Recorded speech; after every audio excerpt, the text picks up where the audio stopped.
You don't need a 400cc bike. You just want one. Because in India, this is the reality. Everyone online says, bro, go for 400cc, more power, more respect. But nobody tells you what actually happens after you buy it.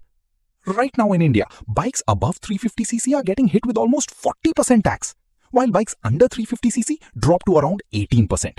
And because of this, brands are literally reducing engine sizes. This is why your 400cc dream is slowly turning into 350cc reality. Let's be honest, where are you riding? City traffic, speed breakers every 20 meters, max speed 60 to 80 kilometers per hour. You're paying for power you'll never use.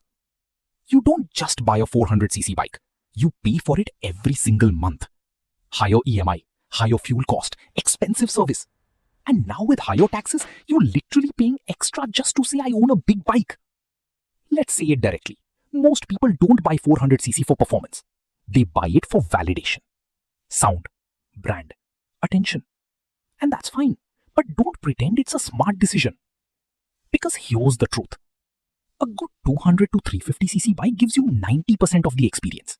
With better mileage, lower cost, less stress, and honestly, more usable fun. So no, you don't need a 400cc bike. You need it only if your ego is bigger than your use.